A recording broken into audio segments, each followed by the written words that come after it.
নমস্কার বন্ধুরা, আজকে আমি বানাবো কড়াইশুঁটির চিকেন কারি আর ফ্রাইড রাইস রেসিপি। তো চলুন বন্ধুরা আজকের রেসিপিটি দেখে নিই।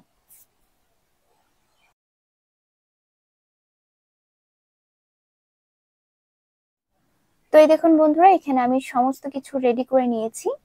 এখানে আছে চিকেন, মটরশুঁটি,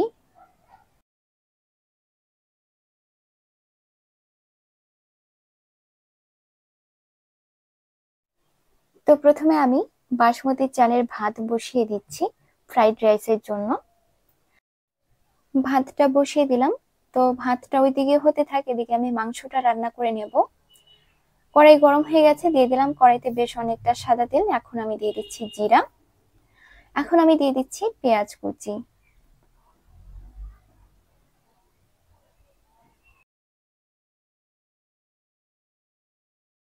দিয়ে দিচ্ছি পরিমাণ মতো লবণ। আর গ্যাসের আঁচটা আমি একদম লোতে রেখেছি, যাতে করে পেঁয়াজটা তেলের মধ্যে নরম হয়ে যায়, পেঁয়াজটা যাতে করে ভাজা না হয়ে যায়। তো পেঁয়াজটা আমি ভালো করে নেড়েচেড়ে নিলাম। এখন আমি কিছুক্ষণের জন্য ঢেকে দিলাম, তাহলে পেঁয়াজটা তাড়াতাড়ি নরম হয়ে যাবে আর পেঁয়াজটাও ভাজা হয়ে যাবে না। তো এই দেখুন বন্ধুরা, পেঁয়াজটা অনেকটা নরম হয়ে এসেছে। তো এখন আমি দিয়ে দিচ্ছি দুটো এলাচি, দারুচিনি, তেজপাতা, আর দিয়ে দিচ্ছি চেরা কাঁচা লঙ্কা, আদা রসুন বাটা। মশলাটা আমি ভালো করে নেড়েচেড়ে নিয়ে মশলাটা আমি আরো একবার কিছুক্ষণের জন্য ঢেকে দেব।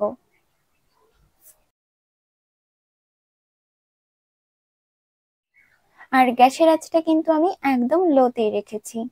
তো এই দেখুন বন্ধুরা, মশলাটা আমার অনেকটা নরম হয়ে এসেছে। এখন আমি গুঁড়ো মশলা দিয়ে দিচ্ছি, পরিমাণ মতো হলুদ গুঁড়ো, জিরে ধনিয়ার গুঁড়ো, লঙ্কার গুঁড়ো। এখন আমি মশলাটা ভালো করে নেড়েচেড়ে নিয়ে মশলাটা একটু ভেজে নেব, বেশি না, একটুখানি ভেজে নেব। তো এখন আমি দিয়ে দিচ্ছি চিকেন।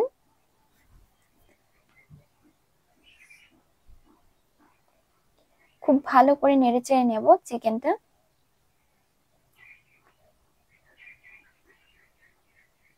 ভালো করে নেড়েচেড়ে নিয়েছি।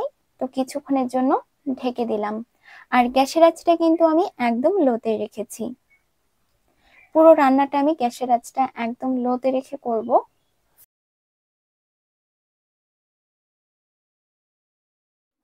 মাংসটা আমি ভালো করে নেড়েচেড়ে নিলাম। তো এখন আমি দিয়ে দিলাম অল্প একটু কাজু আর কিশমিশ, আর দিয়ে দিলাম ছোট ছোট আলু। শীতের দিনের এই ছোট ছোট লাল আলুগুলো খেতে অনেক ভালো লাগে। তো ভালো করে নেড়েচেড়ে নেওয়ার পর আমি মাংসটা আবারও ঢেকে দিলাম। ঢেকে ঢেকে রান্নাটা আমি করব। তো এখন আমি দিয়ে দিচ্ছি মটরশুঁটি।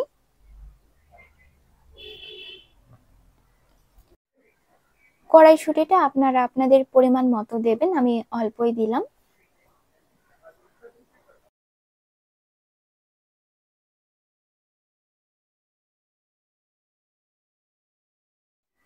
পরিমাণ মতো লবণ দিয়ে দিলাম। ভালো করে নেড়েচেড়ে নিয়ে মাংসটা আমি আবারও ঢেকে দেব কিছুক্ষণের জন্য।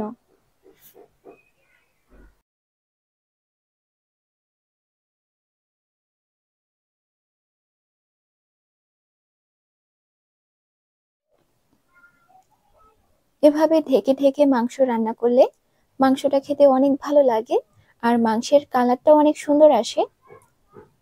দেখুন বন্ধুরা, মাংসের কালারটা কত সুন্দর এসেছে। তো ভালো করে নেড়েচেড়ে নিয়ে আমি আরো একবার কিছুক্ষণের জন্য ঢেকে দিলাম। আর বন্ধুরা, আমি কিন্তু মাংসে এখনো পর্যন্ত একটুকু জল দিইনি। মাংস আর মশলাটা থেকে অনেকটা জল বেরিয়েছে। তো এই জলেই আমার পুরোপুরি রান্নাটা হয়ে এসেছে। তবে একটু ঝোল রাখার জন্য ছোট গ্লাসের 1 গ্লাস জল দিয়ে দিলাম।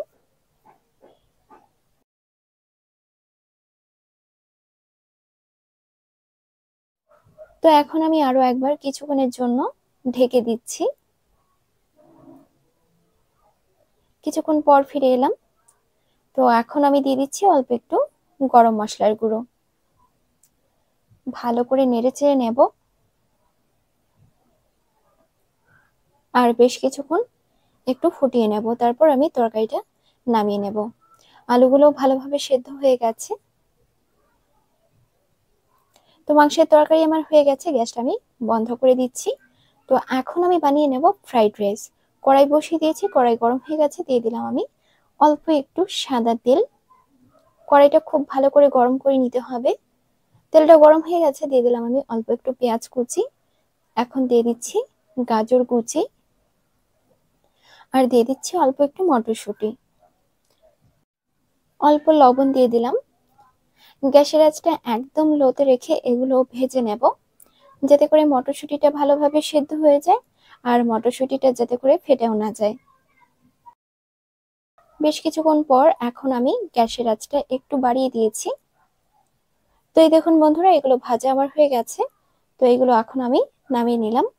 এখন আমি আরো অল্প একটু তেল দিয়ে দিচ্ছি। তেলটা খুব ভালো করে গরম হয়ে গেছে। তো এখন আমি ভাতটা দিয়ে দিলাম। দিয়ে দিচ্ছি তেজপাতা,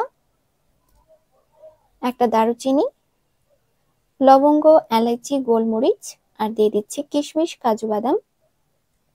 তেলটা কিন্তু খুব ভালো করে গরম করে নিতে হবে, না হলে কিন্তু ভাতটা কড়াইতে লেগে যাবে। আর গ্যাসের আঁচটা এখন আমি মিডিয়াম টু হাই ফ্লেমে রেখেছি।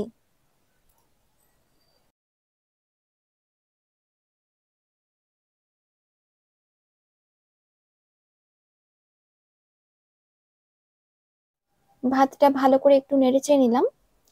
এখন আমি দিয়ে দিচ্ছি ভেজে রাখা সবজিগুলো, আর পরিমাণ মতো লবণ দিয়ে দিলাম। হালকা হাতে ভাতটা ভালো করে নেড়েচেড়ে নেব। ভাতটা আমি আরো বেশ কিছুক্ষণ ভেজে নেব।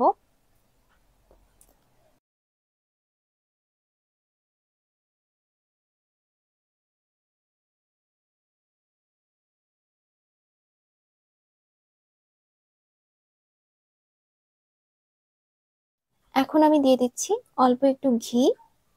ঠান্ডাতে ঘিটা একদম জমে গেছে। তো আপনারা যদি ঘি পছন্দ করেন তাহলে কিন্তু ঘি দেবেন, আর না হলে ঘিটা স্কিপ করতে পারেন। আর ফ্রাইড রাইসে ঘিটা দিলে খেতে ভালো লাগে। তো এখন আমি দিয়ে দিচ্ছি অল্প একটু চিনি। ফ্রাইড রাইসে মিষ্টির পরিমাণটা আপনারা আপনাদের পরিমাণ মতো দেবেন। আর আমার চিনিও শেষ হয়ে গেছে, আর এখন অনেক রাত্রি হয়ে গেছে, দোকানপাট সব বন্ধ হয়ে গেছে। তো অল্প একটু চিনি ছিল, তো সেটাই আমি দিলাম। তো এখন আমি ভাতটা ভালো করে নেড়েচেড়ে নেব। আর একটু কিছুক্ষণ ভাতটা ভেজে ভাতটা নামিয়ে নেব।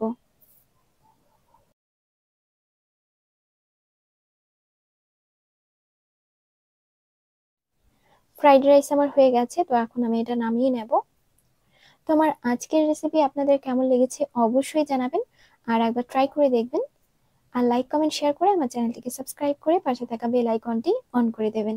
তো আজ এই পর্যন্তই বন্ধুরা, আপনারা সকলেই খুব ভালো থাকবেন, সুস্থ থাকবেন। দেখা হবে আপনাদের সাথে আরো একটি নতুন রেসিপির ভিডিও নিয়ে। নমস্কার।